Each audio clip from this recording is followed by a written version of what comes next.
My friends, welcome, one and all, young and old, to the worst gacha game that's currently being released. According to me. But yes, we are continuing. We are going to find how deep the barrel really is when you're trying to just scrape right in there. Oh, hey there, guys. Killwoo. I think that there was a gift sub a while back. So if you've just been on here, apparently, you have a chance of getting one of those random gift subs that get thrown out. So that's probably what's happened. So lucky you. From what I hear, that despite the fact that I put the ads on the lowest as possible, you'll still get 60 bloody seconds of them, which insane. W gift, very, very true. I blame Detective and his awesome content. Oh, right in the feels. How did you know what to say? I thought it was because I didn't have the app, but since I started watching Detective on schedule, it just sniped me. Ah. Oh my god, she's dancing! Oh. But I have some bad news for everyone. I have some big L's and big sadness for us all. Hey there, Arctic. I have sadness for you too. About an hour ago, according to Twitter, Simo hated, I don't know how to say the Finnish, the White Death, with over 500 confirmed Soviet kills, just died of old age, at the age of 90 something or another. Ah, what a hero. He murdered, like I was thinking about it, like, man, like, defended his country against the Soviets, like killed so many and stopped them coming, and then eventually lived long enough to watch the country that like, you know, invaded him and, you know, demonized him and like attacked him and he killed all these people for. He eventually just watched them die too. Man probably won at life, I'd say. However, his loss is sad because you know, like, there's not many like true kind of like aces from those kind of eras remaining, you know. I remember one of some of the first stuff I'd learned about the White Death was like silly mixtures of like Nagant from Girls Front Line being like put into weird fan art with him. I was like, this is great. Wait, I did? What do you mean? What did you mean I ignored your message? I don't recall. How dare you call me a senpai who doesn't, well, I mean, about the zombie girl. What? Oh, sorry, I was distracted. Would I want a zombie girl? In terms of monster girl logic, I'd say that really depends on too many factors to really consider, but in general, I would probably, it'd be like in general, I would say no type stuff if we're talking about a romantic target, if I was to choose. But that's an in general thing, just going on the back of being a zombie girl, because, like, you know, yeah, sure, she can take off part of her body or whatever, but, you know, there's a big fucking variation in what kind of cognitive power a zombie girl has, and whether her body's rotting. Like, as a necromancer, or if I wanted to be like, yes, I'm a wizard, sure. But, like, as a romantic target, I don't think I'd like to. That's why the Russians started acting up. They waited for one man to pass away. That's true. They waited for, he passed away and the Russians have gone wild. They're like, finally, we have a chance. And then just Finland just gets invaded. Detective can't read. I do have a habit of just talking and looking up into the sky, basically. Like, my brain just turns off, and I look away from the comments. And I just rant for a bit. I enjoy, oh yes, that show, Sankara, is that really a zombie girl? I feel like, because like, that's one of the ones where you'd probably say yes. Because that's one of those, she's like a cute anime girl, essentially. Like, she's just a cute anime girl who, happens to be a zombie, you know? By the way, I was reading on Reddit that Mika is launching 2 more GFL games. Yes, you are correct. I did see that, and I am excited. I'm a little bit I'm quite interested.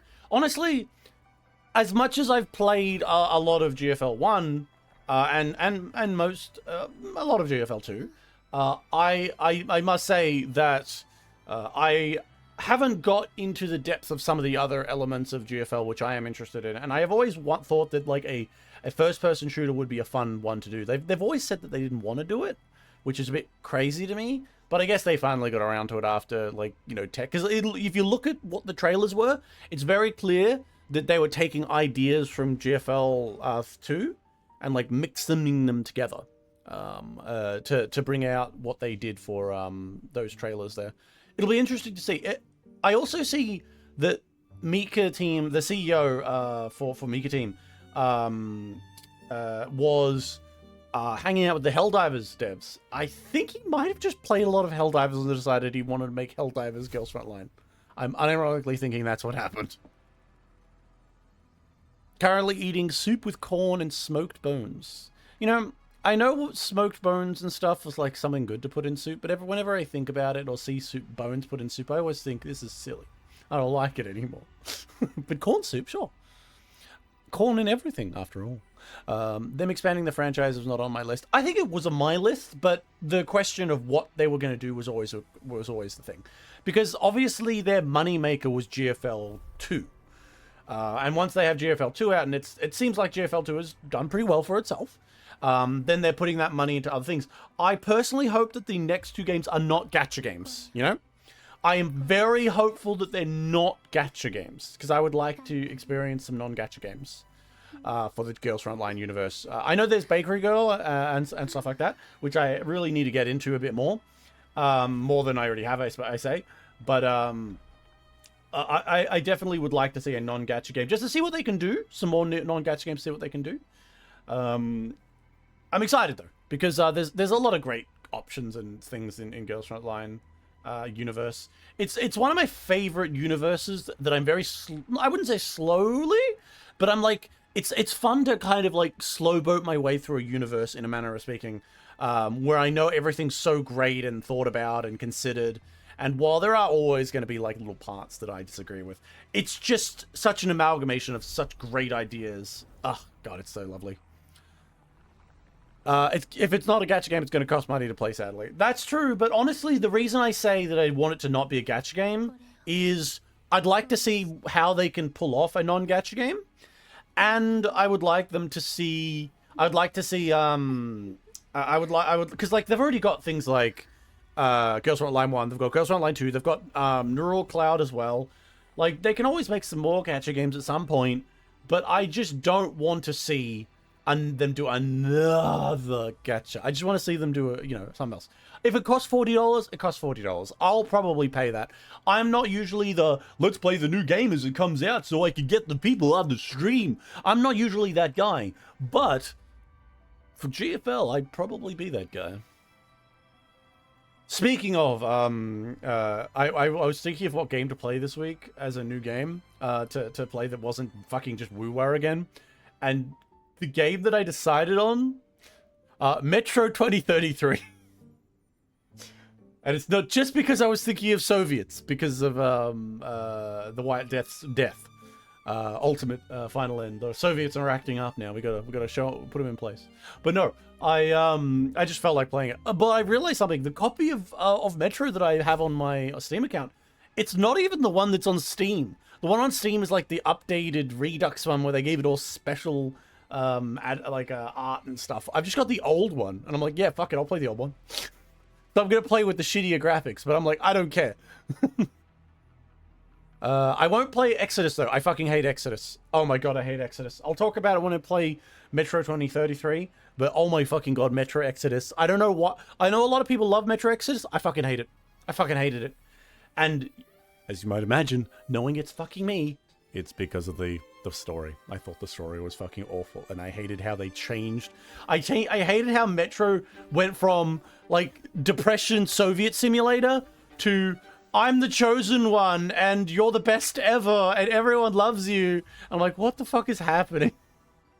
I just hated it. I don't know if it was related to the books or something, but I just fucking hated that story. I was like, just put me in the fucking tunnels, please. I just want to go back in the tunnels. Stop giving me all this bullshit. I'm curious about a Helldivers 2 GFL close would look like. I would be too. And that's what I'm excited about. I think that looking at it, it also has one of the aesthetics I really love. Looking at the trailers, I think that one of the greatest things that they have, there was that World War One vibe. Like, it looked all like there's all the fucked up shit, and then like all the girls are wearing their cute, fluffy, fucking lovely, pretty outfits. And then there's just the main guy, and he's in like a heavy radiation suit with a gas mask and like a gun. It's just like, damn, I love it. I love that vibe shift between the main character man is always this like complete motherfucker who's just like, I'm just here to kill and get paid. Like motherfucker who just looks like he stepped right out of fucking the Metro series to reference back to that. Whereas all the girls look, they just stepped off a goddamn runway. Oh, I love it. I love it. I love it. You might think that this is too totally weird. And I'm like, yeah, I know, but they somehow make it work. Too great a tonal shift. That's a good question, whether or not a too great a tonal shift can come about that might actually harm it. Girls Frontline, though, achieves it, really. Because, like, for a lot of the time, GFL, like, you might think... I think that one of the... I shouldn't say it has... GFL 1... perfectly achieved it. But remember, I stayed mostly into the story. I didn't go on the side stuff mostly. And GFL 2, I think it mostly achieves it if you stay in the story area. If you go too deeply into the side events, which are a little bit mixed up because they're like now mixed together, or if you go too deeply into like the content of like, you know, you and your fucking dolls playing in the pool where your whole game is to push your butt into their butt to push them into the water, or like go around and like fucking spread lotion on their back. Like there is an issue. There's an issue in trying to square those two positions of like, I want a serious show and a serious story, and it's like, you know, working together, and then there's this. It's a bit of more of a mixed bag in GFL 2. Not to say it's terrible, but I think it's one of the more difficult things in GFL 2. It's something that's also similar for Snowbreak. I used to have trouble with Snowbreak because Snowbreak was so horny, but it never really delineated between the story being serious and the horniness. They were like so entwined that there was a little bit of an issue of me taking things a bit too...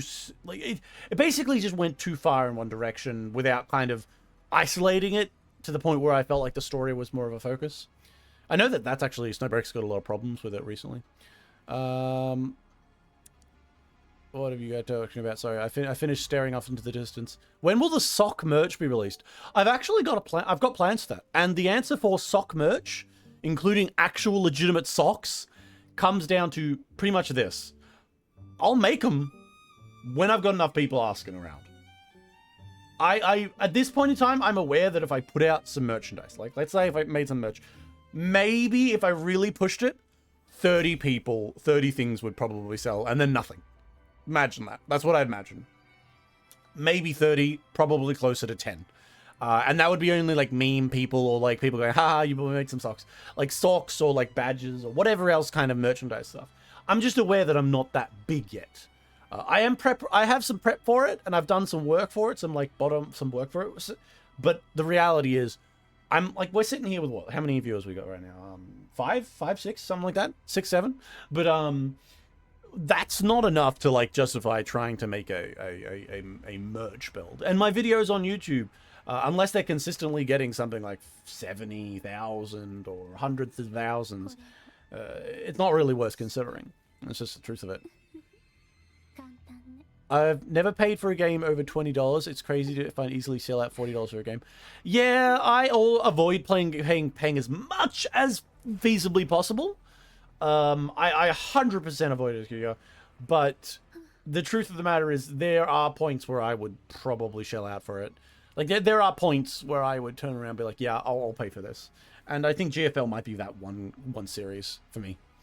Other than that, though, like, even games that I fucking know that I'd love, I just wait and, like, waiting for a sale. By the way, I watched the Opposing Force VOD, and it was nice to see you enjoyed a game. It's a classic, and there's a lot of people who want Shepard to come back just like Freeman did. I could see so, yeah. Shepard, I see that, because Shepard was pretty... I could see them come back. That fucking Endless, like, Black, though, I don't know if he'd come back just the same, to be honest. Honestly, I think he might just come back a little bit different, locked in the black there. Unless my game screwed up, because it could have felt spooky, like you're just stuck in there forever. It's It's been years since I had Skittles. What's the flip of this flip? What? I'd be there to buy socks if it ships to my country. That's true. But you gotta be worried about shipping. And shipping costs can get actually insane. We all saw what happened with, I think, FaZe Connect's merch, right? Where FaZe Connect, they pushed out all their merch and stuff.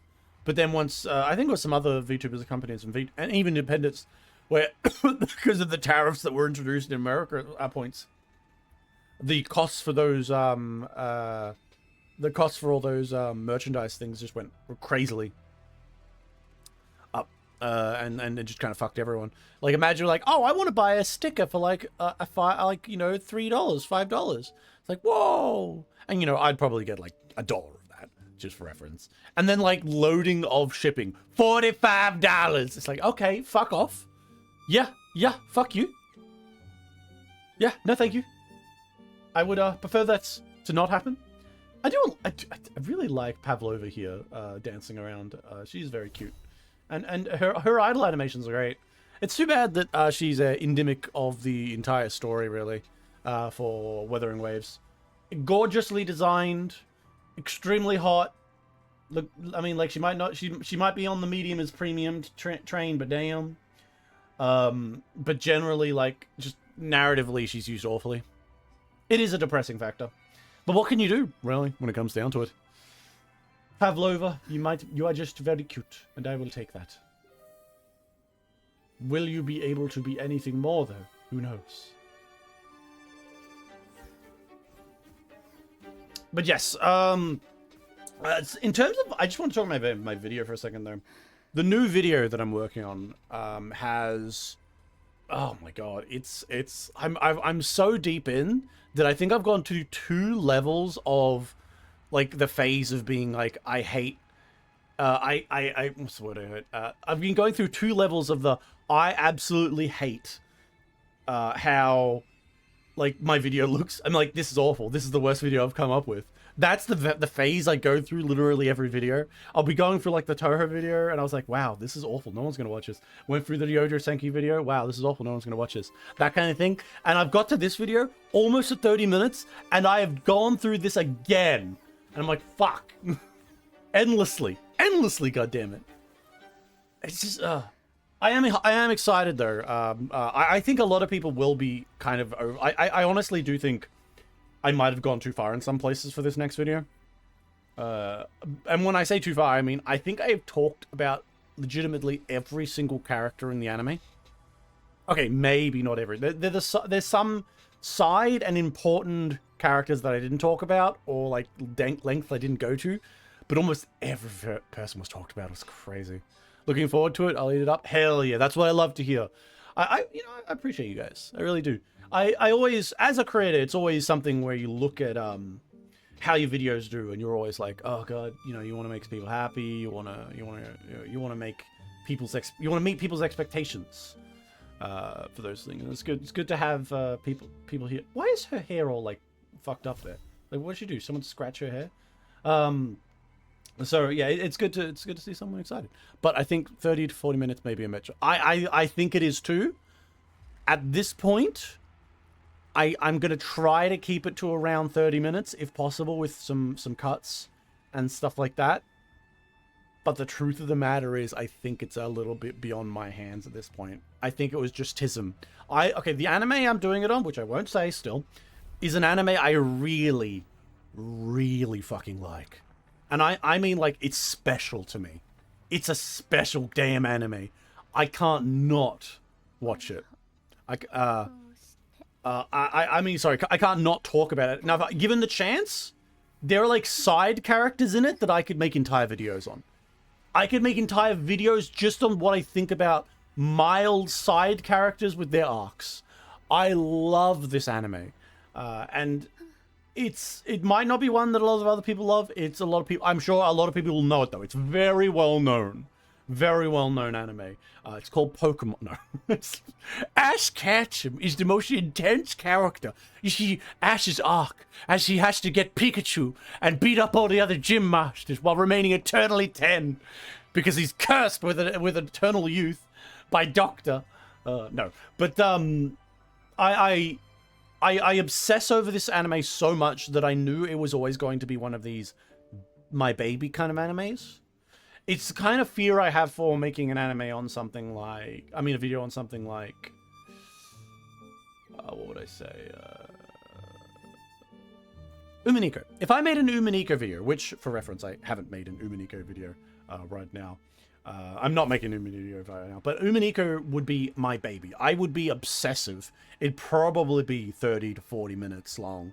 It'd be endlessly me just going into depths and stuff without actually spoiling anything either, because fucking spoiling Umineko might be easy if you really think about it, but in general, it's very easy to avoid. But you can still talk about endless shit.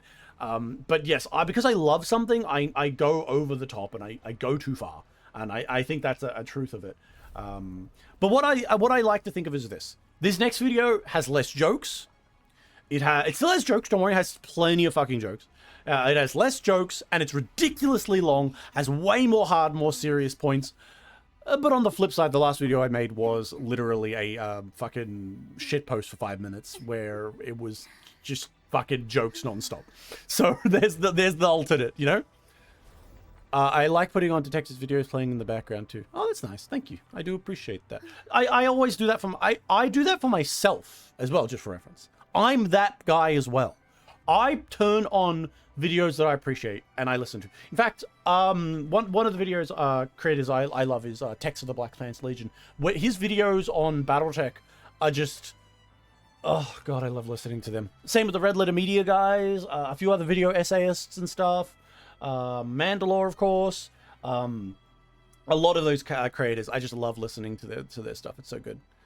And long videos are the best. Oh yeah, some people like them. I know that like the algorithm can, if I can keep people's attention for 30 minutes, it's way more valuable than a 5-minute short video. Is the truth of the matter, or something like that. So you see, the doctor sent Ash on a global quest to catch all the Pokemon so he could bang the kid's mother. True. Ash is in a coma because Pikachu electrocuted in theory. I just noticed all the red dots on your screen. Huh? Oh, I see what you mean. Yeah, people jumping in from Wuthering Waves who maybe you don't, you know a lot. You're looking up at all those red dots. You're like, why the fuck haven't you clicked those? What is there like materials you should be gathering that you haven't gathered right now? Allow me to invite you to a knowledge and understanding that probably makes you very, very sad. I haven't finished 99% of these quests. I haven't even started any of them. It's just that bad here. It's just that bad.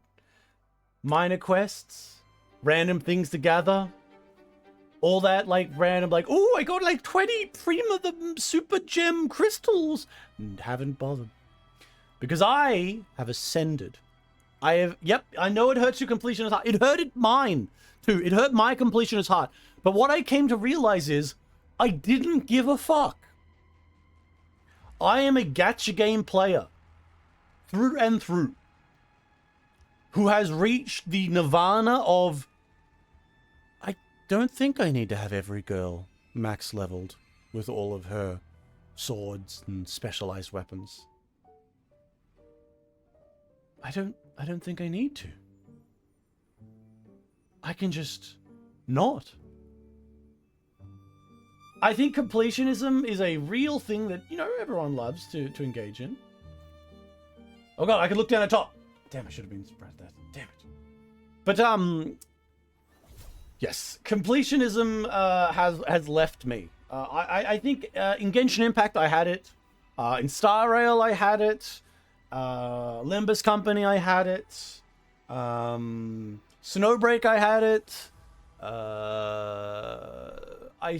But round about the part where ZZZ came out, Zenless Zone Zero, I said to myself, why? I said to myself, I'm interested in these stories, but am I interested in them where I just want to get every little thing so the percentage says 100%? And I found that the answer was no. The answer was no. And remember, I'm a free-to-play player. I've never spent a single fucking dollar on any of these gacha games. I've had hundreds and hundreds and hundreds of hours in these gacha games. I have never sent a single dollar. In fact, I've spent more money on Blue Archive despite not actually playing Blue Archive. And I say that because right now I have the one thing I bought from Blue Archive, which is when I was in Korea, I randomly impulse bought the girl, I think her name is Karen, the black one, who Moi Moi says the N-word to. She's really cute and she's in a maid outfit, and I bought an acrylic stand of her and I just keep her on my desk and it's very cute. It's the only anime thing I have in this room because everything else I had to put into storage when I moved places. But yeah, when it comes to money, don't spend a single dollar on gacha games if I can help it. Need to head to bed, have a fun stream. Hey, thanks, Arctic. Have a good stream. Have a good rest. Rest up, my friend. Rest up and have work. Ah. Oh my god. You going to chase down people, Kuya? Fair enough, fair enough. Hiding under their bed. Oh, I didn't check out her tits. Damn it. She bent over and I didn't even look down. I'm the worst. How can I call myself a gacha player if I didn't look down her top? That's just mistakes. Disgusting mistakes. But yes, tomorrow we'll be playing some Metro 2033, so make sure you jump in for that. As an honor to... Oh, wait. No, damn it. She's not doing it. She's just looking around. Wait, maybe. Get spun around. Get spun around. No, they're just dancing. Yeah, that thing looks like it's... Damn it! No, that shit is glued to her chest. Wuthering Waves, 0 out of 10. We could have done so much better if you truly truly like you know, like, okay, this is some Gunnar Hour shit. This is some Gunnar Hour shit, but like I like it. I like it when the anime girl bends over and her top kind of falls a little bit. It's 10 out of 10. You know that thing from that anime with the twins and the brother, like the Russian girl, the silver-haired Russian girl, and his sister's in the bed, and she like kind of like she's like my brother, and I'm like, holy shit, that was like the greatest view ever. 10 out of 10. I'm sorry, Gunnar Hours, damn it. Hey twin, I can join and hear interesting things. Hey, it is what it is. I'll own up to it. I am true Gunnar Hours, and also I talk about the most random shit ever. You know, I must feel bad for the people who come in here expecting me to be truly playing Wuthering Waves. I am truly playing Wuthering Waves, but I always spend the first hour just chatting about the randomest shit ever while just staring at anime women. And occasionally complaining. Like the fact that I can't see down her top. Although I do like the open back style. Isla. Yeah, exactly. That's the one. That's one. I love the sis. Unironically, alright, I watched a bit of Isla and I was like, yeah, Isla's nice and all. Unironically, the sister is fucking peak. Holy shit.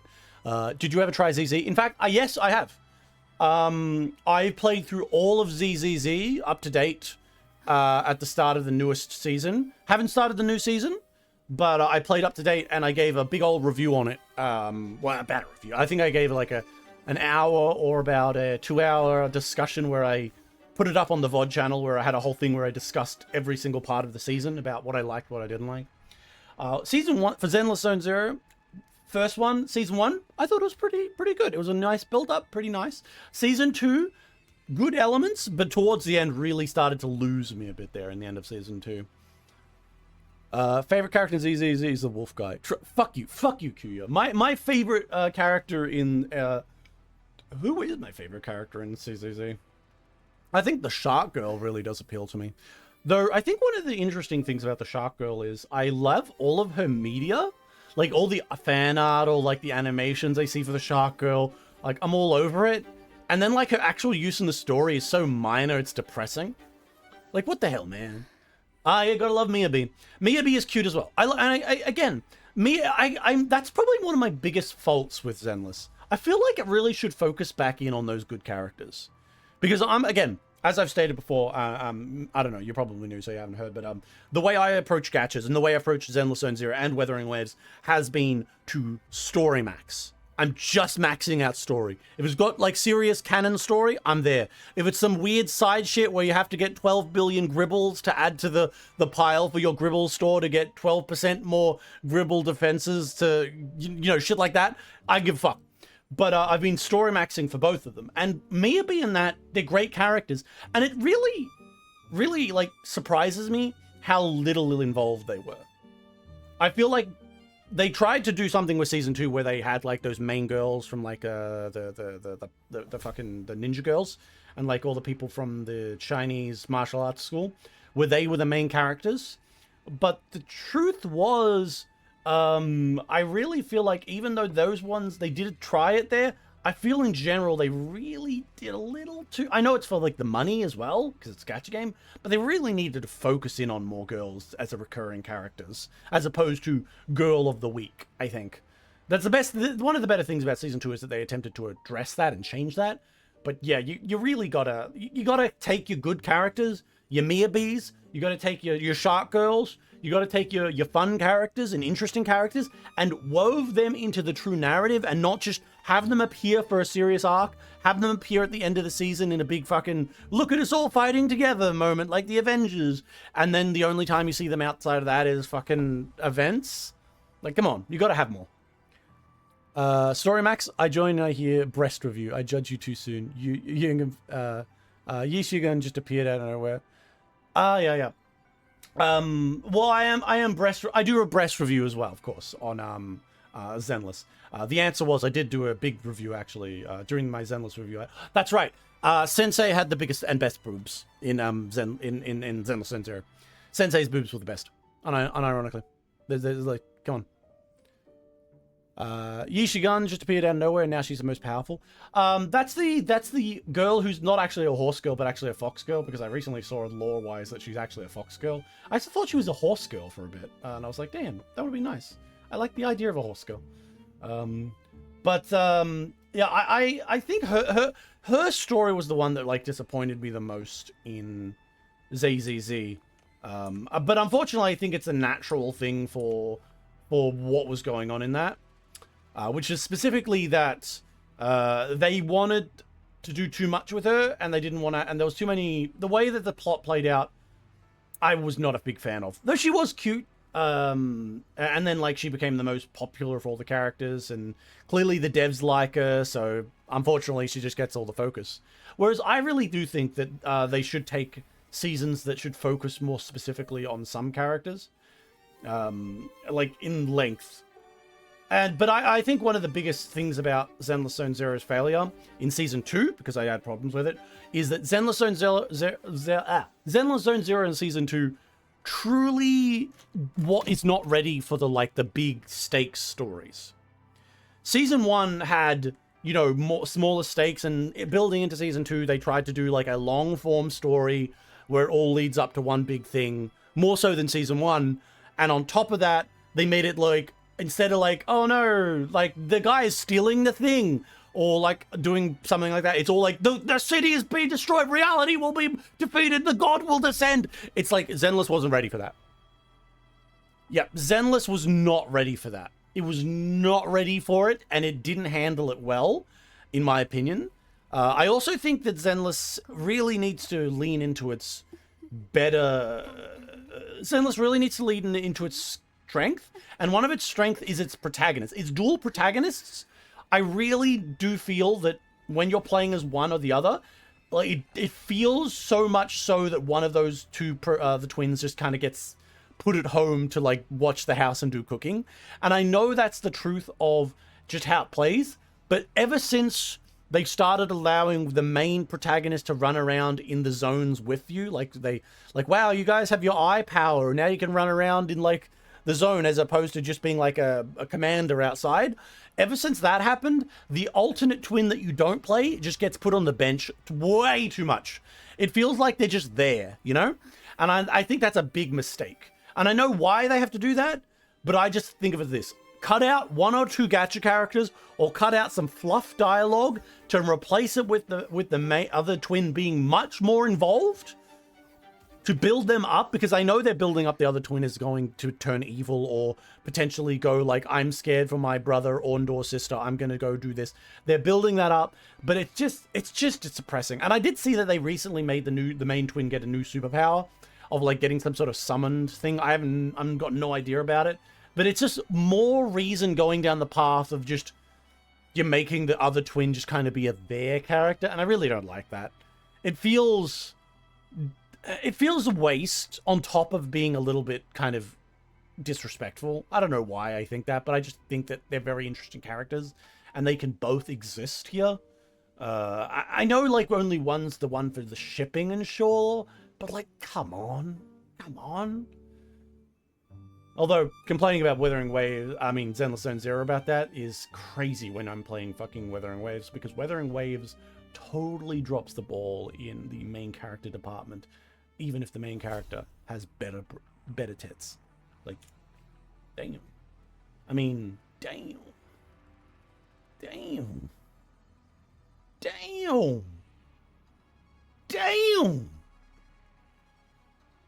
I mean, okay.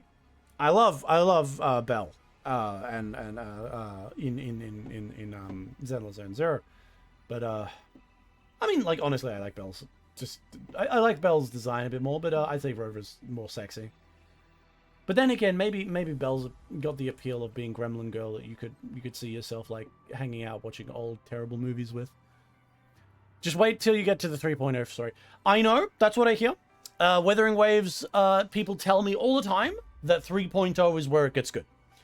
And I have been hopeful, because I played off stream before I started streaming. I played chapter 1 or patch 1, you might say, of Wuthering Waves. It was so fucking bad, it made me sickened. Then I played a little bit on stream, trying to like, bring it back. Like, maybe it's got better. Played it, I actually hated it. Stopped playing for like months because I hated it so much. Went back after I made a promise to start again, and from Black Shore to this point here, I've been playing straight through on stream, and it has been a roller coaster of how bad can we get for my personal taste when it comes to the stories. The best they had so far was Lupus' story. Everything prior to Lupus' story has been like bad in different ways, and I know. Wuthering Waves players, you're listening, you just think, you hate it. You hate my Wuthering Waves. I want to love it. And I am hoping beyond hope that it gets better. But I had a crash out at the end of Carthia's fucking adventure where I almost felt like I could cry. Like, there was a legitimate emotional response in me of how bad the story was, and that these beautiful designed characters that have glimmers of perfection and ideal like storytelling to them just get put into this absolute shit fucking box of a story that is entirely built around vibe, emotional moments instead of actual logical like interesting events. I'm not too much of a story guy, but this one is amazing. See, this is the problem with me. I'm all story. I love my visuals, and I appreciate that Wuthering Waves combat is probably one of the best combats you'll get out of almost any gacha. I stand by that. Wuthering Waves has probably got the best combat, but I'm all story, and it's like 80 to 90% of my enjoyment of any given gacha game at this point. This one is amazing. I've been paying attention. Yeah, season one was horrible. They rushed. Yeah, it was so rushed. Season 1 was so fucking bad. Or, chapter 1. They know they've all got their different names for it. It's crazy how some manga I read drop or forget about gets an anime and everyone hears talking. Oh, that happens all the time with me. Sometimes I hear that and I'm like, oh yeah, that place. That could have been an adaptation.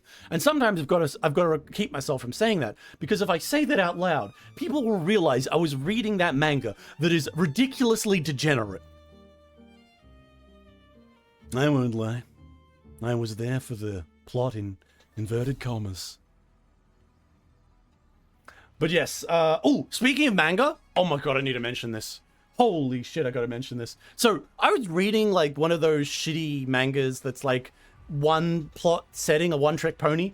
And the trick pony is, the guy gets blamed for his childhood friend's death after, like, some people in the village, like, rape and murder and kill his childhood friend, and he gets thrown into a dungeon. And the dungeon is, like, super, like, powerful and dangerous, and he's supposed to die in there. but he finds the ability to save and reset, so it's like RE0 logics, except he can control it. And then he just goes through the story multiple times in the dungeon. The whole thing is he's trying to find a way through the dungeon as a peasant boy. And he keeps dying and meeting these hot girls. And each arc, they forget about him.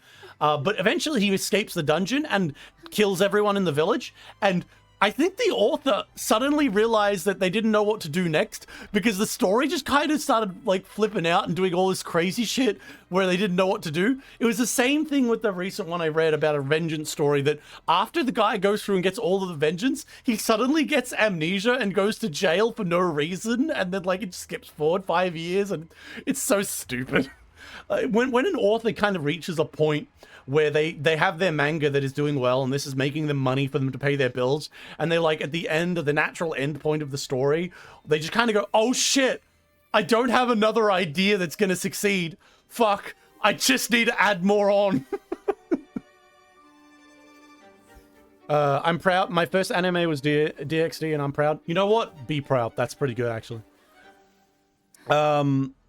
Detective, I was there when it was written. Still waiting for S5. Yeah, you gotta. It'll come eventually. I'm imagining. I fell off DxD eventually. I think my problem is this. I love me some horny, but horny only takes me so far. It's either got to have an interesting twist on it, or the narrative involved in the horny has to be really good. Otherwise, I kind of fall off. I'm just like, yeah, big jiggling titties, great. After a while, it's like, wow, titties, great. I'm like losing my head. One of my favorite let's talk about ecchi anime. One of my favorite ecchi anime, that is almost to the point of being porn itself. Like legitimately, I think, you know what, I'd classify it as porn, is Ishizoku Reviewers. Ishizoku Reviewers, for those who don't know, is the story of in a fantasy world, an adventuring team spends not all their money, but they spend their money going to brothels. Because in this world, STDs don't exist, and apparently girls or creatures with some level of succubus blood are quite common throughout the universe, and they needed like fuck. And so there's entire like brothels of every species you could imagine, that are like just running, and they just, this human, elf, and like angel Fuda boy, Fuda like girl thing mix, they all just basically go off in a team, fuck random species, and the entire episode is spent like highly animated details of them having sex with these characters, followed by them sitting around drinking, discussing how their own experiences as humans or elves or whatever relate to how having sex with these random characters went. It's actually kind of like, it was funny as fuck. I laughed so hard at that thing. Like, hot as balls, but man, it was funny. Great show. Best, probably one of the best ecchi animes out there for like comedic purposes. The author wants to write something else, so they pull some shit to make a difference. Sometimes they do that, write something else. But I think if I say it's the manga and like IP changes really comes down to the hard truth, which is a lot of authors only have one in them. A lot of authors only have one good fucking manga in them, one good story in them. And while there are exceptions, of course, and there will be some that make something that'll get a few chapters and then get axed and stuff like that. Once they get a good one that gets popular and starts rolling, they don't want to let that golden goose die. And that's why mangas you might see go for years and years when they clearly should have ended much earlier. Or they get their feet dragged by people because they're like, oh, well, I can drag it because I'm that popular now that even if I delay more, no one's going to hate on me. And like, you can't hate them for a little bit because that's their money. Mine was Demon King Mao Diamond, and I'm proud too. Hell yeah, we're all proud. Interspecies Reviewers is the second best. Yeah, that's interesting. Right after, Gushing Over Magic. Good choice. Gushing Over Magical Girls is a very good ecchi anime. That one, I actually enjoy the plot as well as the plot, if you understand my meaning. Interspecies Reviewers, unironically the one, one of my reference points for world building. Yeah, it's actually got a very interesting world build. Honestly, here's the thing. With Interspecies Reviewers, I'm almost tempted to want to see more of like a world, like a more fantasy-esque plot happening in the world. Because like I've learned to love these characters, and part of me is like, I kind of want to see them go on an actual adventure instead of just having sex all the time. High School of the Dead is boring as hell. High School of the Dead is an excellent, just zombie apocalypse manga. Oh no, sorry, anime. The whole like early zombie apocalypse. They just added a bunch of ecchi into it. I don't think it's a terrible ecchi anime. I really do like it. I think it's one of the better ones. I do want to make a video on it on my review channel for the big reviews. I would love to do a big review on it one day.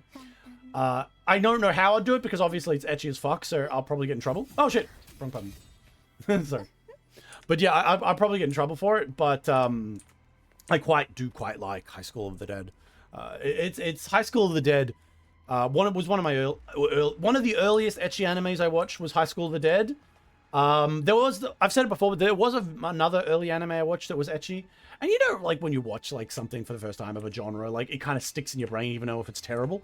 And I fondly remember this fucking anime bullshit about like a fox woman and like a mute and a somewhat quiet Kurodare wolf girl and like this like Shoda-esque boy in between them. I'm like, it wasn't even that great. The story was like some bullshit to justify tits everywhere. And I was like, this is the greatest fiction ever made.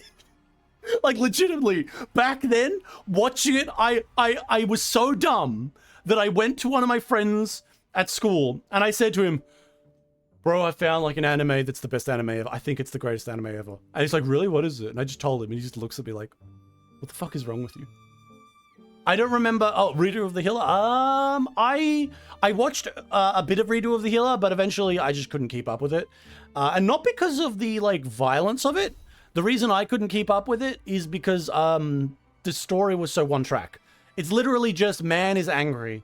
And I know like at least it's refreshing in that, but I kind of wanted to want more. See, here's my thing. Just like with Wuthering Waves and all these gacha games, when a story tries to get serious, I need to look beyond its like meme settings. Like, and so that's where it comes to the point where at the end of Interspecies Reviews, I was kind of like, I want a bit more from this, even though I still loved it. And with Redo of a Healer, after they done like the early like vengeance and stuff, I was like, okay, now I want to see more. I want to see more complication maybe? Like, what's he going to do? How are these girls going to change? Like what if these girls weren't just evil all the time, but like all the characters of it are all evil all the time? And I was like, there's no interesting element here. I know like, that's like, where's my media literacy? Adjust glasses. But it's not really that. It's more like I just want more meat on my bones. And I couldn't go through with just being like, some good old fashioned like, bullying fetish level shit. Detective is like 50, Jesus Christ. I didn't know, I'm fucking 59. Reader of Healer doesn't have any substance. It was so cartoonishly evil across the board that it just couldn't be a story. I think there's something to be said about that. Cartoonishly evil characters, you need to like treat them within the cartoonishly area. But the problem is when they try and go outside that spectrum, it falls apart for me if they don't also adjust the rest of the story. And because like I'm not a big fan. I mean I do like my wish fulfillment.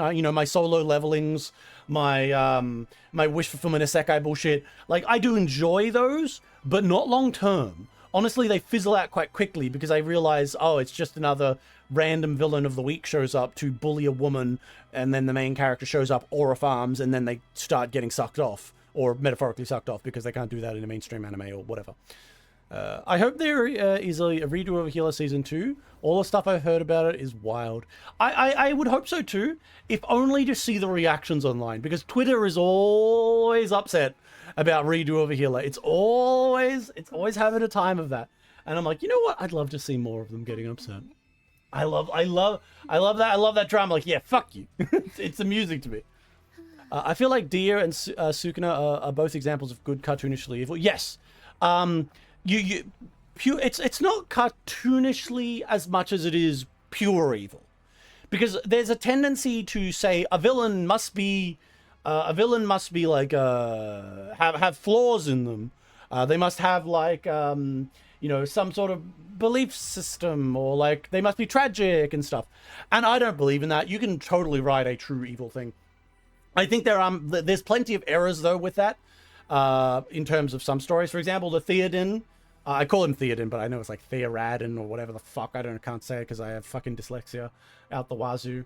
But with this, the Theoden monster is like so shown as like just kind of super evil cartoonishly, but it's just not really well written. It's kind of boringly written. I kind of be like, oh, it's just like evil monster. It doesn't really strike me as the same charisma and fun of say like Dio or Schooner. Which is a big failing on the part of Wuthering Waves. One of my biggest problems with Wuthering Waves is that their villains and to be fair, most gachas have terrible fucking villains, and background characters are quite poorly developed in that sense. Since you're a story guy, how do you feel about Frieren? I have watched the anime. I did read the manga partially before the first season of anime came out. I haven't watched season 2 yet. I quite enjoy Frieren because it's a nice slow build up. The lore and world building are quite nice. I'm very appreciative of like all the things it does in a very, very nice package. There is still season 2 for me to go, so I'd like to get in there before I get deep into that. But I am a very big fan of Frieren. As a character, as a universe and a world, and as a narrative build-up for both her and all the other characters emotionally, the relationships that build up between them, and like, I quite enjoy it. It's not like, it doesn't have that kind of big overarching like story, kind of like, your Hunter Hunters or your Wuthering Waves, as in like a big complex conspiracy, the risk of the world. It doesn't have that kind of thing, but it doesn't need those kinds of things. And I think it pitch perfects what it's trying to do. And I also appreciate it from the perspective of like, man, I don't want to have another fucking 12 billion goddamn fantasy isekai stories. A pure fantasy story can be really good, and I think Frieren shows you can still make a pure fantasy story on really the basis of pretty standard tropes, because Frieren, when you get down to it, is building off more or less the same kind of Tolkienian-esque fantasy that a lot of isekais do. Now, they do much more with those particular things, like their elves and their demons and the variation, how they do that. But it just goes to show that even using standard tropes, you can tell your story in a fantastical way. You don't need to have all these other crazy things that are like different and crazy. You can just take those tropes and play them so fucking straight and well that you make something amazing. I think a lot of writers really fail to grasp that. Sorry, I was just looking at what you guys are saying. It scrolled too past. I've just because I read the fucking thing on Streamlabs on my second monitor. The reason why Schooner is cartoonishly evil because the very moment he was conceived, he wanted to get down to evil shit right away. Get down to evil. Yeah, I think like literally Schooner immediately was like, I'd like to go abuse some women now. Like the moment in the anime he came out, he's like, women, let me go get some. It's gonna be great. I'm like, what? I think it's because I almost think, I'm not sure because I've never listened to an interview, but I believe that if you told me that Schooner was made as like a reverse version of the Kyuubi from Naruto, I've never been a big Naruto fan, but I did canon watch the whole thing through like a few years back, where I just like sat down and watched all the canon episodes, like, cut out all the fucking filler. And the Kyuubi basically comes around as it's a big monster he's got inside him, Naruto does. But like ultimately, like it's just a good guy eventually. But like it just takes time to get there. Whereas like with Schooner, it's like, nah, he's not. He's just super fucking evil. Like there's no like Schooner's like the nice guy. And I do love me a good villain. For example, Gilgamesh from the Fate series. The various incarnations of Gilgamesh. I just love him because he's like so unironically evil for a lot of the time. It's great. Bailey took a breath and wanted to get some ass. He's like, breathing, time for some ass.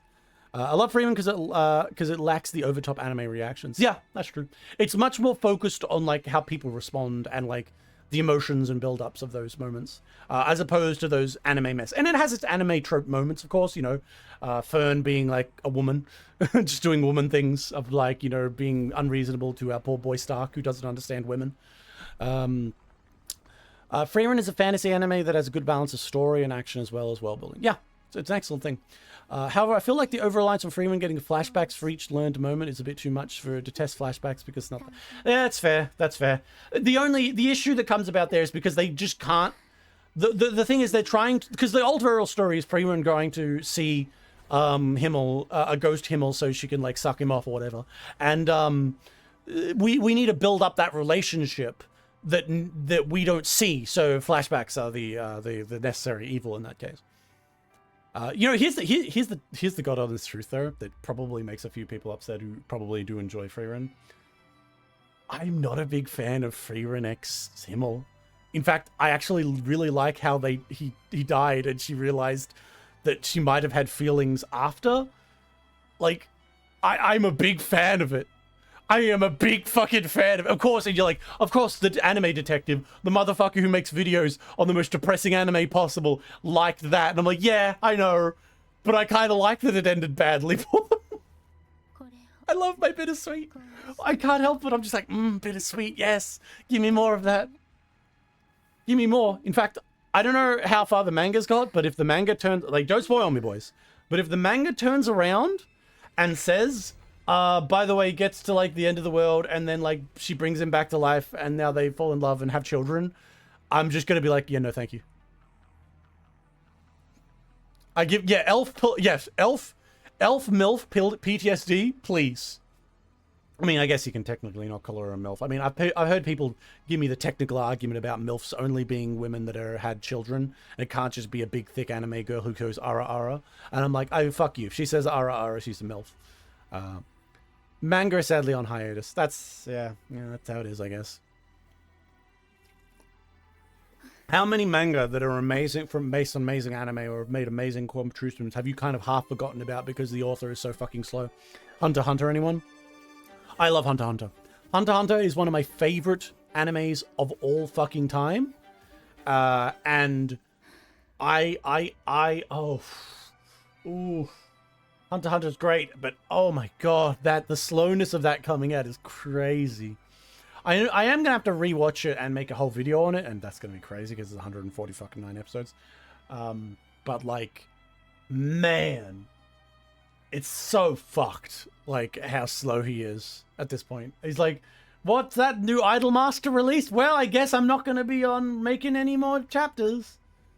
I can't blame him. He's rich, and like once you're rich and you have that opportunity in face where you don't have to do anything, you can do what you do. But like, and like, it just makes me sad and scared because like, what happened to fucking Berserk's author? He's an amazing author, but like, you know, he was very well known for being quite a slow manga author, and he was also one of the people that were memed about. They're like, oh, what's that? There's a new Idolmaster thing. Oh, what's that? There's a new, you know, Princess Derby thing. Like, it's come out. I guess we're not getting a Berserk chapter this month. Like, that was how he went. And like when he died, I know that they're making more stuff because he left his notes behind, but my god, I hope his death really inspired a lot of other long-running manga authors to legitimately write down what happened. Like, just put down like at least some guidelines, please. What's this? Asking again, have you seen Elena? Oh yes, Elena the Wuthering Witch. I have seen it. I enjoyed it. I had a few problems with it, but not many. I quite enjoy it. Episodic anime like that. It's all right. I enjoyed it. I can't remember. I think I think I quite enjoyed it, but there were elements about it that I remember being annoyed with. But I did enjoy it overall. I've always liked those episodic things, and it reminded me of Kino's Journey. Kino's Journey is one of the anime I watched relatively early on for no fucking reason. Like, I don't even know why. It wasn't even popular. Because, like, when I started on anime, I was just, like, fucking net searching. You know, I'd just be sitting on fucking, you know, Reddit or whatever, and I'd be like, okay, with some top anime occasionally. And I'd just, like, randomly... Or I'd see something come across something on Twitter, and I'd just click on it. And I'd follow down the rabbit hole and watch it. And... yeah, I liked it from the perspective of, like, similar to Kino's Journey. Kino's Journey is fucking amazing. It deserves to be talked about. I need to talk about Kino's Journey. Fuck me. But I love how much Elena really didn't give a shit about people she met. Yeah, that's true. Elena was more on like a different scale. Whereas the thing about Kino's Journey, which really got me going for it, Kino feels like an outsider coming around to watch everyone else's adventure. And see how it goes, and it was really shocking. Like a lot of horrible fucking shit happened in Kino's Journey. Like, I'm talking like Elena the Traveling Witch has occasional like parts where like things are like fucked up, but but most of the time she's just focused on how hot she is and like, you know, being a little bit of a like a I'm the best in the world kind of girl. Whereas Kino's journey was a lot more brutal, and there were like times where I very very vividly remember Kino watching like a genocide of an entire like country. There was like a small country that's getting genocided, and she's like standing alongside the country that is doing the genocide, and one of the guys who's with her turns to her and like with these crazy eyes and says, "How do you like our game?" And instead of being like a main character who would fight back or go, "This is awful," Kino just looks back and says, "This is very interesting," and then just leaves.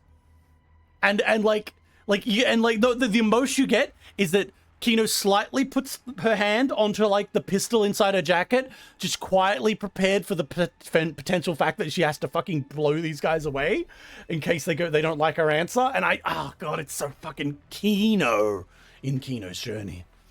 God, that's gonna be the line, isn't it? He takes a moment to get out of La La Land. My La La Land is endlessly talking about anime, and it just makes my brain just turn into loops. YouTube has my holy grail for watching anime when I was younger. God, when I tried to turn on YouTube to watch anime, I got pissed off. Get this, my first anime was fucking some schoolyard fucking like meth bullshit.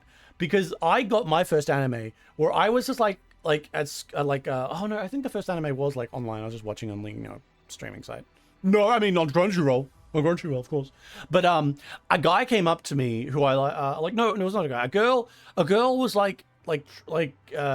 playing around. Who liked anime, was doing some shit, and she was trading. She came up and I said to her like, "Oh yeah, I love anime." And one day it was like I went to like a pool with her and a bunch of other people, and like she just came up to me and said, "Here you go." And she passed me a fucking USB, and I'm like, "What's this?" She said like, "It's got the good shit." And I'm like, "What? What?" And it was just had like, I think, a few different anime on it, and I was like, damn. And like it was like fucking trade illicit fucking anime on USBs. It was great. Yeah.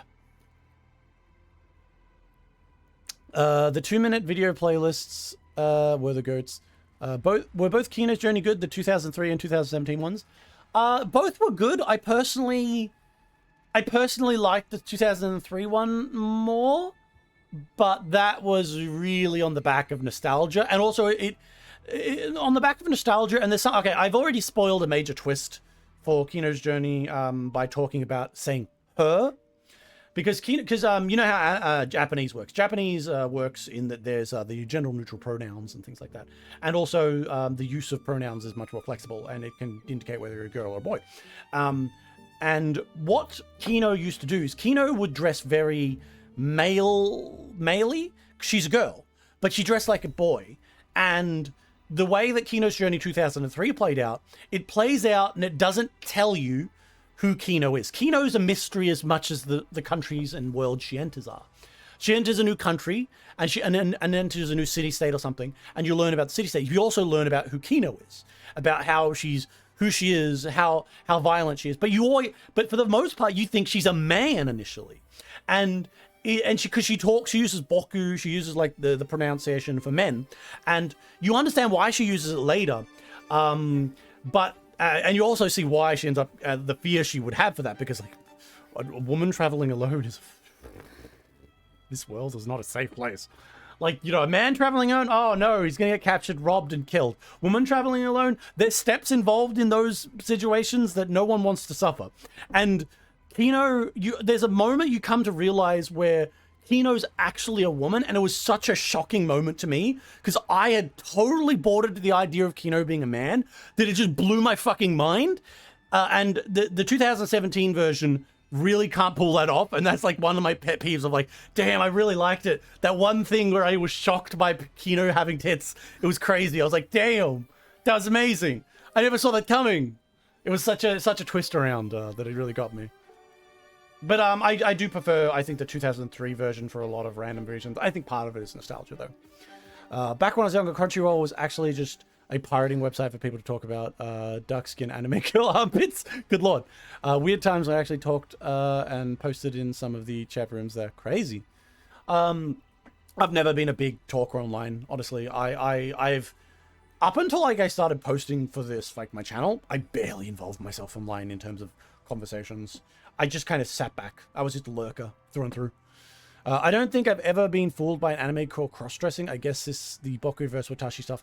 Well, no, it's the Boku Watashi stuff does a lot, but you really need to look at how the designs were made for the 2003 Kino. 2003 Kino looks like a Shota boy. You could totally buy it being a Shota boy. The way Kino acts, the way she responds to the world, and also it's notable that Kino's Journey 2003 was a non-linear story. It's not told in order. You get younger Kino who's like more naive. You get older Kino who's much more like world weary. It's like there's lots of variation. It's like one episode to the next. You can watch it in any order. I mean, there are like vibe hits that hit better, but technically you could watch it in any order. The 2017 version used too feminine of a voice. Not even yes. The 2017 was way too feminine for it, and also the art style was much more feminine as well. You could tell that Kino was a girl straight up. It was just the way it looked. But 2003, they hooked me of like it. And very rarely does a trap actually succeed in being a trap for me. I rarely get trapped of like, oh wow, I didn't realize. Like, oh no, that's actually a boy, or that's actually a girl. I don't usually get that. I usually can call, like, I clock that shit immediately. But back for the 2003 version when I watched it, I was like, what the fuck? It was great. It was great. But no, but even in general, just outside of that, there's a lot of great things. And some of the story arcs in Kino's Journey 2003, they don't have in the 2017 version, because I don't know why. Maybe they just didn't want to put them in there, or they already done them already. And I fucking loved those fucking the messages and stories that made me think in the 2003 version. Oh. And even with the voices, because you can't really in Japanese you can't really call a girl for being a girl, a voice for being a girl or something, because a lot of the men in anime for Japanese voices are just voiced by girls, like unironically, especially the younger boys voiced by a girl. I'm eating a banana. Wow. You didn't have to put this sexual shit in my chat. Jeez. Let's play the game. I know that was a long fucking shit post, wasn't it? All right, let's see. Wuthering Waves, please be a good story. We're here. You return the baton. Can you do the choritsus? I can do it. My name is Pavlova. I'm so scandalous. Indeed. Your flagrant sexual activity in my chat has been noted, and I am disgusted. Younger boys are always voiced by women in all dubs. Maybe it's in dubs as well. I didn't really know, but I know the Japanese voices. A lot of men are voiced by girls, for both the older and the younger, of course. I'll leave the rest. Why are you just leaving it for me? God, I'm not fucking an orchestra.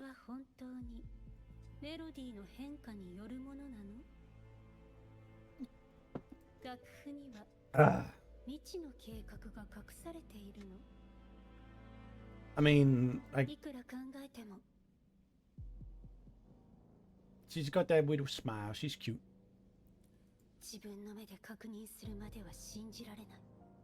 Okay, I gotta check it out myself. Fine, I'll play the goddamn music. By the way, I'm really bad at the wait. Bump. Go! I'm gonna do the orchestrations. Oh shit, it's this thing again. Fuck.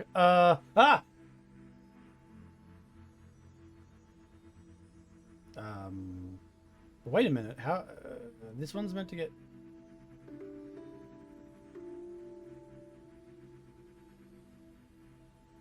Okay, maybe I can do this. Wait. So then this one could go like.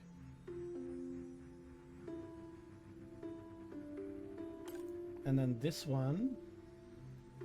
Ooh, wait. No, fuck. I gotta get back here. So wait, I can make. Okay, wait. Okay, I see. Then here. And then go here. Yep. Yay! I did it! I did a simple brainlet puzzle in a gacha game. I'm something of a hero. I'm so mumbo jumbo. Law mumbo jumbo. It was in the dub. All younger boys were voiced by women in the past because it's hard to tell actual children at work. Yeah, that's true. Yeah, I mean, and like I think like there are a few examples of actual children working in like working in anime and stuff like that. For example, I think relatively recently there was like not relatively recent, sorry, but there was an anime about a guy, I think it was an author who goes to live on an island and there's like a young girl there. And like the actual young girl was like voiced by like a literal child. I was like, wow, that's surprising. It's very rare. Pipelines. Oh my god, we're singing and we're with the fishes, and I can kind of look up her dress. Hell yeah. That's the only thing that matters. We are proud of you. I know, thank you, thank you. I can pass. Ah! No! No! What? What? What? What? What? What? Fuck you, game.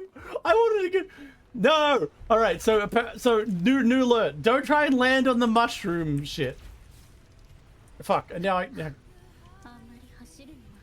Wait, why can't I get through now? Oh, fuck. Okay, good. Alright. So, we are learning something. The plants are evil. Don't touch them. Meow, meow, meow. Come with me, Flounders. We need to find the Nemo. Yes, Finding Nemo, my favorite movie. Finding Nemo is my favorite anime, alongside Cory in the House. Yeah, I know, that was so fucking stupid. Like, what the hell? This was stolen from a Bazoo? What? Who the fuck is that Bazoo? Is it someone else fuck around on the plant thing? Because, you know, I guess I'm not the only one to fuck up there then. But we've made it through. I wonder if this has also stopped all, like, the voicing, because I'm not being talked to anymore. Wait, what's happening now? Oh, cutscene. Look, we can see her ass, everyone. Just look, tits, everyone. Alright, we gotta go get this, like, gem thing. We gotta go see if they're gem posting. Can we get this gem? Are they gonna be gem posting? Will Pavlova have gem posting? Okay, I gotta beat up about a bunch of people. Shut the fuck up, Pavlova. None of the stories in Wuthering Waves have been unpredictable. They've all been pretty predictable, although the route to get to that predictability has been quite circular. It hurts me in my soul. Not only did you butcher the name, but you didn't even know the game. I'm sorry. I'm sorry. I'm sorry. Titties. Look, there's titties. Please, look. Forgive me. They're right there. They're right there. That will also be the time when you can turn your blade against me. Oh, I could kill her. I could stab her. Well, I'll just tell Pavlova that I'd like to penetrate her. What? What? What? Who said that?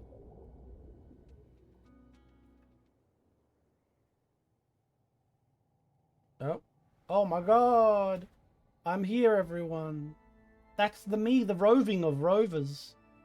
And there's, not so medium premium tits. Wait, the guys are standing there?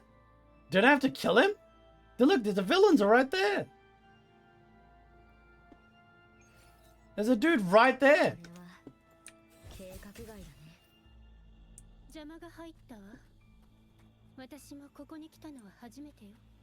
Okay. They look very happy.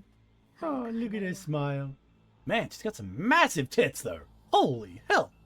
Good lord. I have no choice but to eat detective. Considering you were just having sexual inferences about a banana, I'm scared. Stay away from me. I'm going to call my mum. Let's go! Up the Yellow Brick Road! I should be killing all these people. What the fuck, bro? Why can't I just kill these civilians? The hell, man. You keep telling me they're all villains. Just join together and face the divine ordeal. Never forget, there's no light in their eyes, just emptiness, blind devotion. Uh,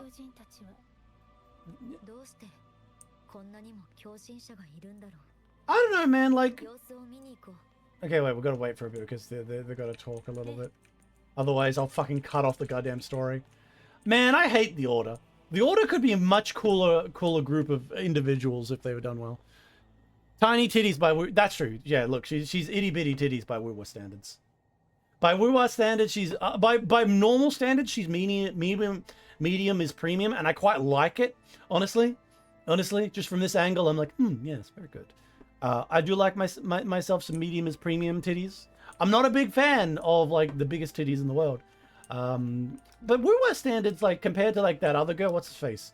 That supposed evil act, like, I don't know, there needs to be a word for a character who acts evil and pretends to be evil and, like, you know, has, like, all of the affectations of, like, I'm big and evil and then just, like, the nicest girl ever and just, you know, LARPing, essentially. But that character, that girl, she's got massive tits. Holy shit. Time to read my Yuri manga, Shinobu Yugi Demet Yuri manga? I'll be off now. I just have to... Yeah, fair enough, fair enough. You got stuff to do. We all got shit to do. Brothers and sisters, if your resolve is firm, step forward. The sacred pilgrimage awaits you. Only remember, only devoted will receive their blessings. What is this? These acolytes seem more fervent than the last group.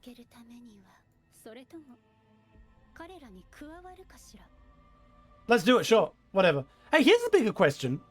How do they not know who I am? Don't they have fucking rules that say don't, like, let these motherfuckers in? Really? We have a fucking mini game to pray? Guy, press F to play respects. Oh my god, I'm doing it. Look, I'm praying, everyone. What am I praying for? Bigger titties. Just like enormous breasts. This is the stupidest shit. I mean, like, to be fair, maybe that, like, I can see this for, like, they're trying to, like, give you a vibe, but the vibe is really not here. Wow. Look, I have praying modes. God, why are all, like, evil religions in stories all just kind of come down to, I want to, like, fucking all make everyone into one big, like, conglomerate mind. Why are they always like that? Have they ever stopped to think that maybe it's a bad idea to become a hive mind with an unknown horrific entity? Also, I think I'm already noticed. They have a giant spotlight on me. They know I'm here! Ah!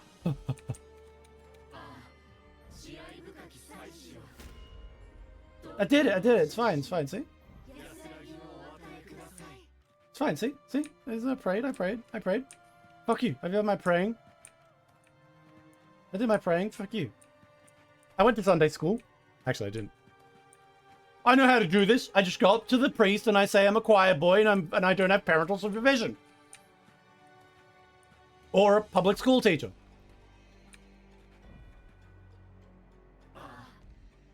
Oh god, it's so hard. I can't do it, guys. It's so scary. Oh, it's so difficult. Do I have to stay in the light? This is such a hard story. I hate it, man. Communism hates religion. You will worship the government. It's the only thing that matters. That is true. Well, in a lot of cases, authoritarian governments go down the like. I'd like to shit on communists more, but in general, there's a lot of like there's a whole lot of like stuff like that, where it's like the government will be like, fuck religion, beloved the state, type shit. And then there are the governments that become the religious state. You know, mix the two together. Got all your eggs in one basket. How do we lead people to worship you? By, like, I don't know, fucking... Oh, good. Legitimately, did no one give out flyers with my face? Do not let the fucking villains in, the people who I hate in here. Yeah, they must have known I'm coming, right? I feel like the Order is really poorly built up. As villains, I like the idea of them, but these motherfucking French cosplayers really don't pull it off. They needed to be well done in Renacetia, but instead they were kind of like trashily kind of put together. That said, look at the size of the tits on these women. 10 out of 10. I'd like to join the order.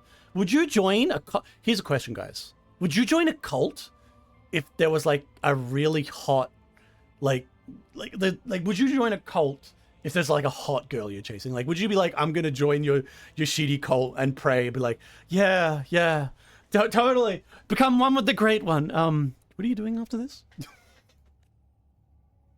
I don't think I have the energy to bother, but like, I wouldn't blame someone who does. Wow, guys, they let us through. This is totally like working out. Obviously, there has to be like some sort of like, you know, the second shoe. Yeah, I can fix that. True. Honestly, here's the thing. I've had a few girls come across my life that are in the I can fix her category, but here's the big fucking problem with me. I am so like unromantic and so like pro my own comfort that I just don't care enough to try.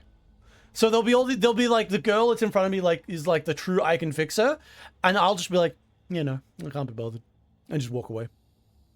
Or I will go out of my way to make them stop caring. I've had like some girls that were like, this sounds like bragging, but it's not. I've had girls that were like really interested in me and but I just like saw one fucking, like I just couldn't be bothered. I just couldn't bring myself to give a fuck and go down all the paths like that. And I'm like, nah.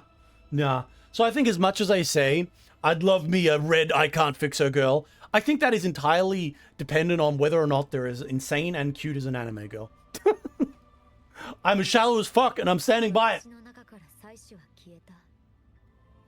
I'm no longer them, but I will lead people forward.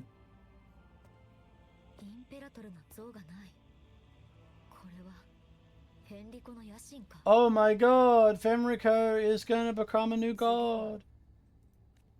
Turns out reading this line is the thing that breaks everything. It reminds us Sentinel works with us, limiting our path in wisdom. Like, come on, they know we're like villains. We should have just murdered them. We should have just killed all the people in the line. It would have been funnier. But, you know, at this point, I'm just kind of looking for more excitement. Could this land be the very one Napoleon II used? The one imbued with the Sentinel's power that allowed him to repel the dark tide? Oh yes, the law that you try to push down my throat all the time that is so poorly. I guess you did mention this in the past. It's just that the order and everything done into it is terrible. Detective trying to groom a blank slate gacha girl into having a personality. I try my best. That'd be that would be my goal in life. I come across the isekai version of a gacha girl, and I'm like, listen here, gacha girl, and she's like, hello, yes, I'd like to do the good thing, and I'm like, I grab her by the shoulders and I say, no, you need to get a personality. We need to give you something. Let me download some fucking traits into that brain that is beyond, I'm just gonna save you. I want to give you more of a personality, damn it. I'm gonna make it. Hey, have you ever, like, we start off like, we're gonna give you a food to like and like a color to prefer over other colors. You know, we start low and then we just build them up to the point where the rover's got like more of a personality than, like, you know, a throw blanket on a rock. Oh my god, that lantern wasn't real. Where is Pavlova? Pavlova, where have you gone? Oh. Oh no, he wants to trap us forever. Pavlova. Oh, I gotta jump. Ah, no! No! Okay, so it's a puzzle. It's a puzzle. I just thought it would like spin over for me.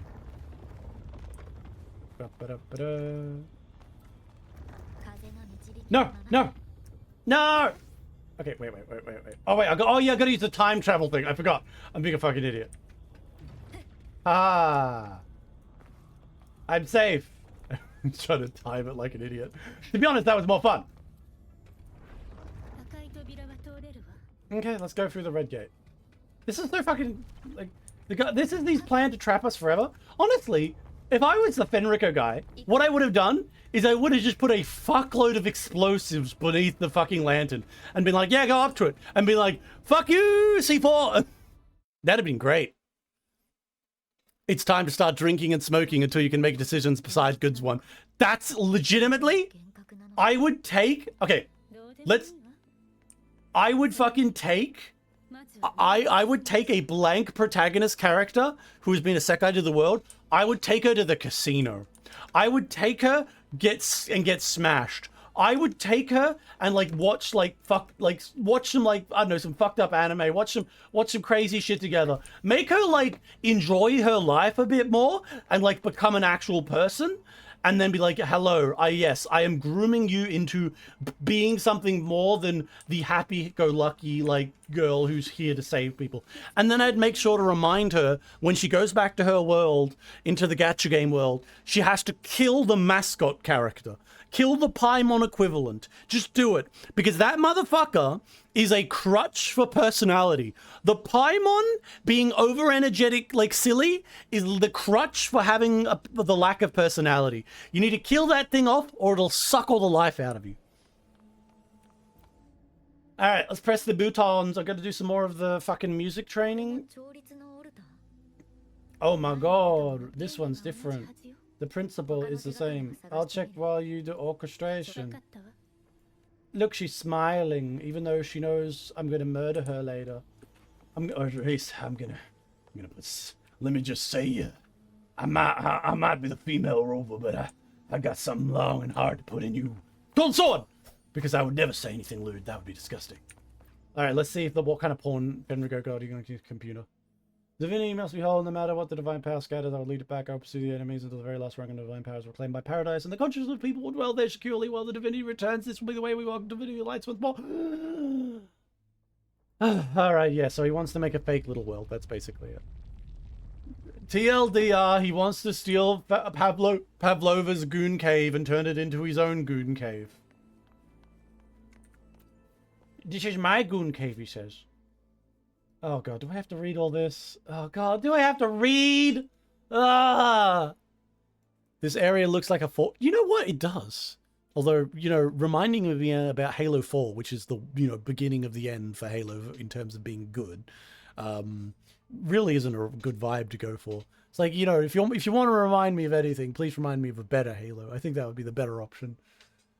Let's see. Why do I forget the erosion of time is falling deeper? I must subscribe to these feelings. I must remember. The dark tide descending from the sky is the divine ordeal. It's born from the shadow of our hearts. Twisting faith and fuel of unjust force of destruction. Unfathomable darkness is long shackled to Ragunissi. They don't. I really don't. I'm terrible with their fucking names. Subconscious binding them to the true righteous path. This is a journey of survival, and weighted martyr sacrifice is unbearable. People cannot perceive what lies beyond their own consciousness, yet I, who have a glimpse of truth, must use external forces to restore regularity to true and complete selves. Amongst the faithful, a powerful harbinger shall rise, faithful, bringing life and annihilation from the dark tide into this world. Only by striking down this harbinger, by descending into the depths of darkness, and by using their power to merge all trapped souls into my own body, can I lead them away from the dark tide. The safe, undisturbed, lost beyond shall be a new sanctuary. Their souls will find rest. When tens of thousands of restored spirits unite as one to form a fortress of unshakable faith, believing together that it shall not come, then that it will cease to exist. Unity is our soul deliverance, and the divine ordeal should be a path to remember the lantern endures, guides you to true light. The only redeeming quality of Halo 4's is Cortana's titties. That is true. That is true. Cortana was pretty hot in that, if I remember correctly. She wasn't in her, like, cringe form yet, where she's got, like, a dumb uniform. She was still... God, you know, we used to be you know, I think society could be, like, graded on a curve of how sexy Cortana is. Like, if you look at how hot Cortana is, like, as they release Cortana, you can grade society. Like, god damn, she's sexy. Wow, okay. Halo 1, you know, it's pretty good. It's pretty good. It's pretty hot, honestly. Halo 2, all right. Cortana, damn, all right. Halo 3, damn, all right. But then again, things start getting messy at Halo 4, so perhaps, like, maybe the titties being pretty good there does take away from it. The point being that from that point onward, Cortana's got terrible. Honestly, I really fucking hate the Halo franchise. Is one of those franchises that I legitimately fucking hate, in the sense of like, you get to 3 and you should stop. Everything beyond 3, and I know there are like some people who say, "Oh, 4's pretty good, guys. I mean, like, it's got some no. 3 ended the fucking story, and it should have ended there. It should have had a lovely ending where you could imagine what could happen, an ending where you could imagine them finding the ship far in the future, floating through space. You can imagine all these interesting elements. But no, they had to bring it back and just fucking go to make more money. Fucking disgusting. Cortana's gonna be flat as a board in the new remake. What? Loli Cortana? My god. They're gonna bring Brady Cortana was gonna be the next evolution of Cortana. Oh my god! My god! They would never do that. That would be like even less likely than bringing out fucking. No, maybe they might they might bring out child Cortana and be like, this is Cortana, but she's got amnesia and she's not evil anymore, or some bullshit, like that. I can imagine them doing that. It would be pretty base though if they went down that path. That's only if the Japanese get their hands on Halo. You know what? I'd love to go back in time and just give the Halo IP to like some random Japanese company and just see what the fuck they do with it. That'd be interesting. You know? They would totally make Cortana like the hottest thing ever. In like, they just give her like, she'd have either massive tits and a massive ass, or she'd be a loli. That's the two extremes. That's the only way they would go forward with that.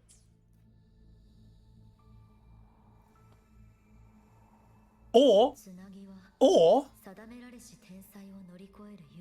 wait, no, maybe they'd like. I should probably pay attention to what's happening here and talk about it, because I am understanding it, but it's just like my brain's going off. I just kind of stuck on this idea of like fucking Cortana as like a waifu. Here's my thoughts. The Japanese would get it. Here's what they do.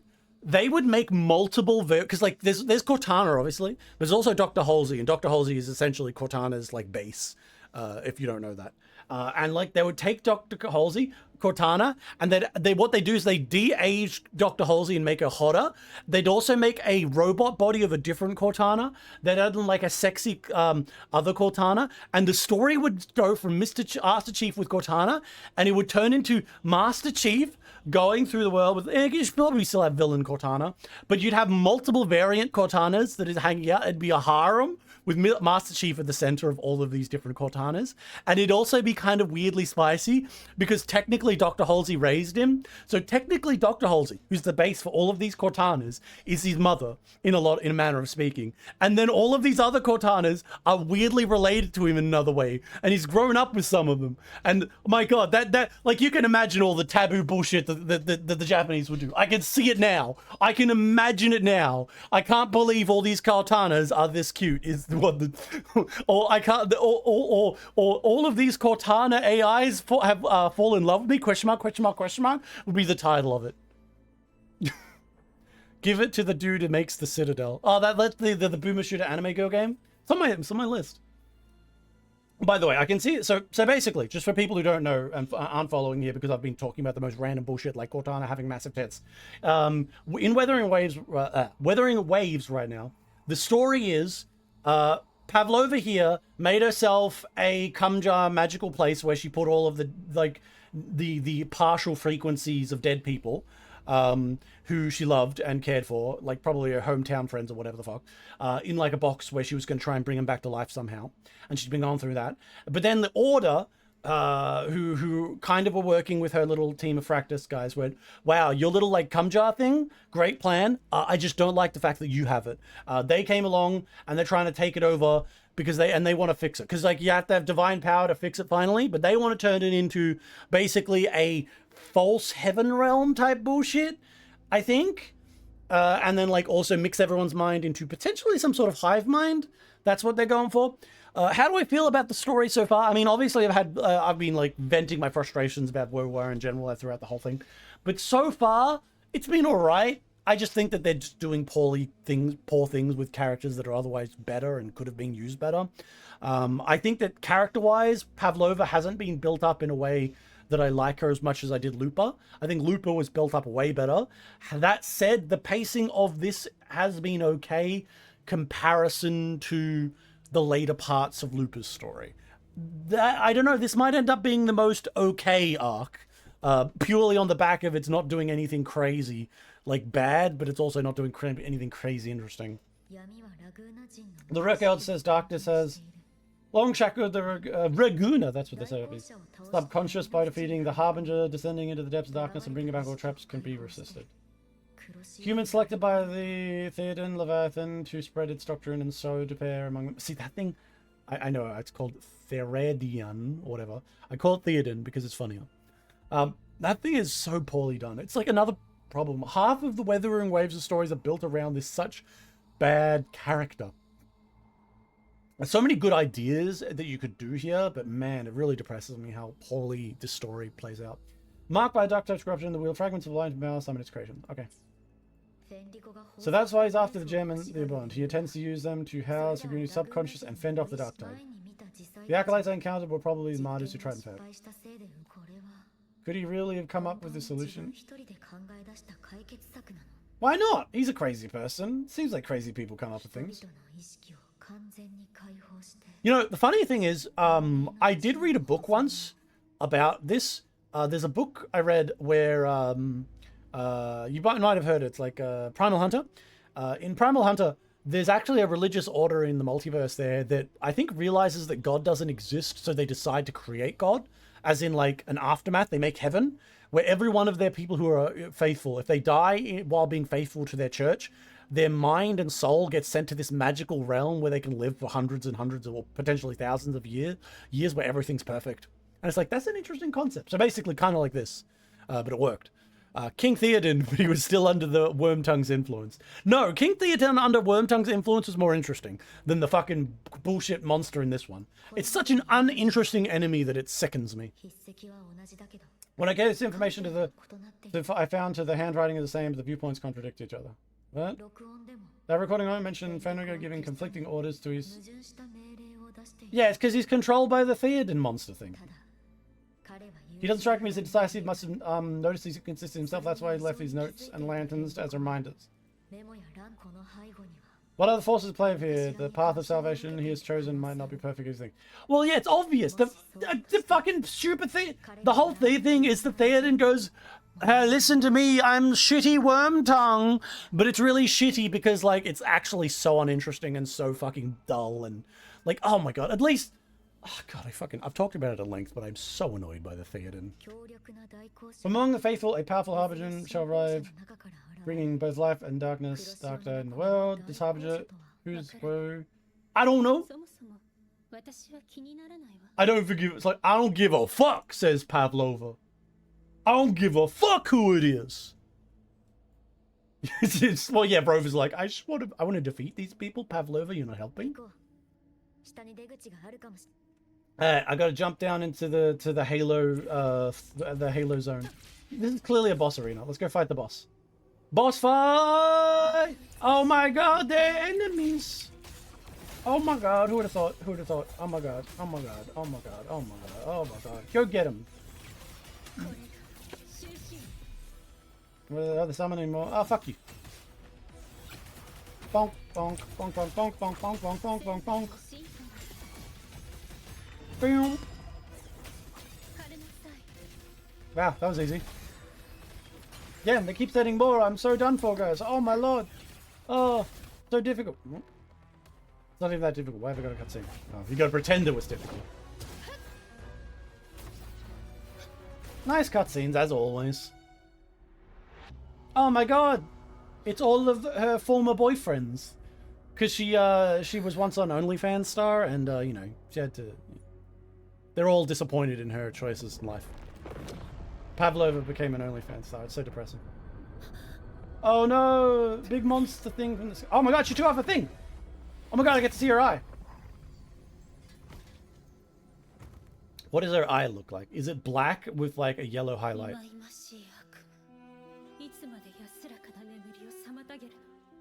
Oh! Crying red eye! Alright.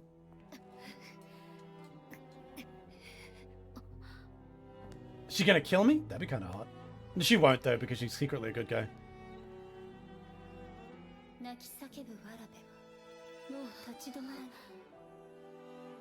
Instead, she raised her hand. Put it. Oh, I thought she was about to force my hand onto her tits, and I was gonna be like, "Damn, damn, that would have been a peak moment." Why didn't she do that? Why didn't she force me to grab her titties? Pavlova's gone.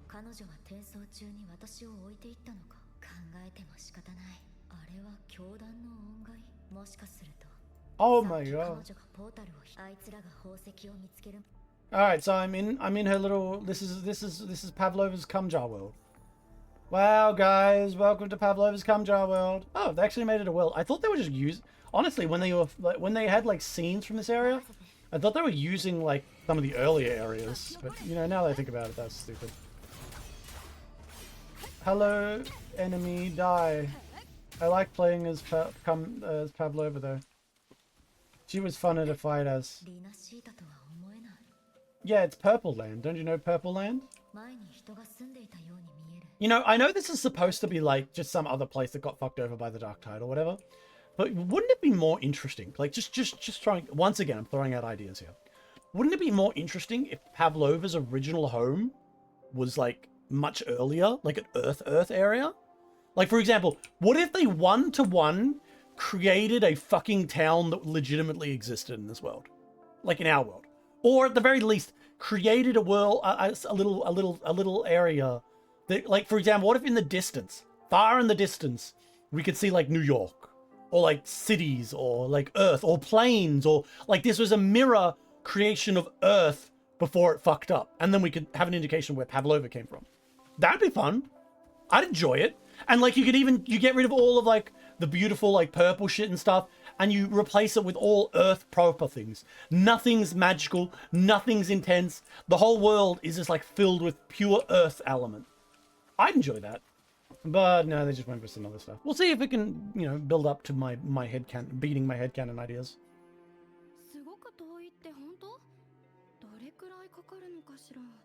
Okay, yes, I'd fuck her. Yes, I'd fuck her. This girl's a little too old for my taste, even as an anime woman. Maybe if I was drunk enough. If I was drunk enough? Probably not. I don't think I'd fuck him, and I don't think I'd fuck this man either. Oh wait, no, he's got a very breathy voice. I'd hit. Oh, see, bro, why didn't you have her in this cute fucking white dress in like the flashback moments? Why do they always do this? Just put her in like. Oh god, I fucking hate it when the game forces me to play in their stupid fucking outfits in these kind of flashback things. It's why I fucking hate that the rover always has the same fucking outfit. When it's like, this is 5 billion years ago. Rover's still wearing the same outfit. Yeah, you see, it's like, she hasn't washed it.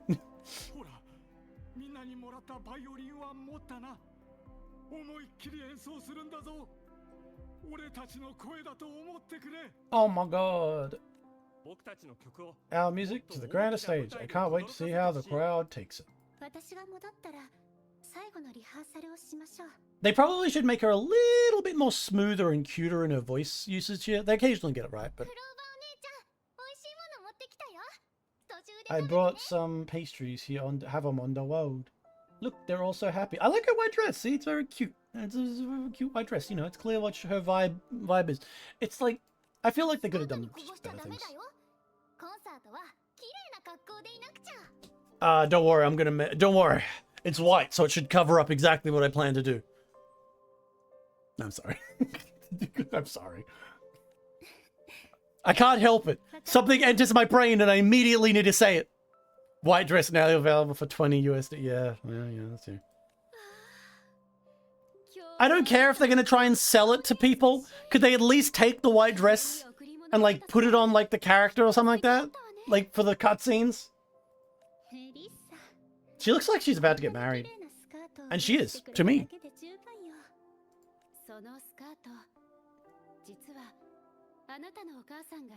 Oh yeah, her mother. Like the mother fucking wearing just like a really shitty NPC outfit is a pretty bad one.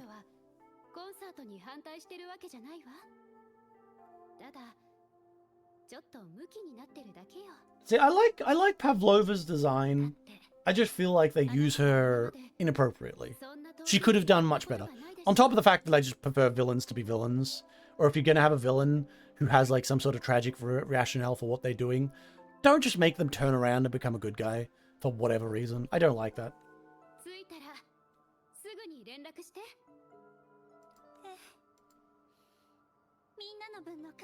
That's better. Her voice is much better here. And she's a little crying voice. I appreciate a character who's prepared to murder everyone in the world to bring back her family. That's pretty cool.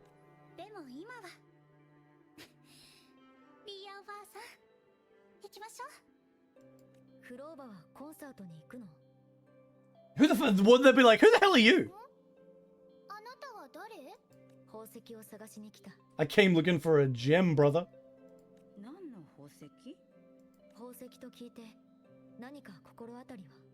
Pavlova clearly doesn't know because she's like a spooky ghost Pavlova.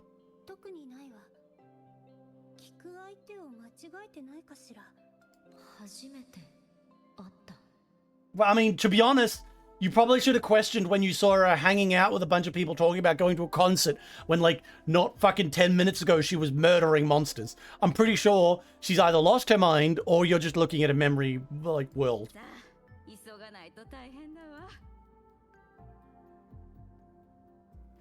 Oh my god. Oh shit, I gotta turn on something before my computer turns off. Give me a second, guys. I pressed I forgot. MSI, please. Quick, quick, quick. Password. Apologies, VOD Watcher. It crashed and I couldn't fix it. I don't know why. I'm sticking this on the end. And also, time just to check out her tits. My god. But no. Sorry for, well, that, yeah. But thanks for watching. Yes, I'll have to try and figure out what the hell happened with that VOD right there. Oh, well, no, sorry, with the stream, because I couldn't even restart it. God damn. But no, I hope you have a wonderful day, a wonderful evening, and I'll catch you in the next VOD, I guess, since this is in the stream. Bye.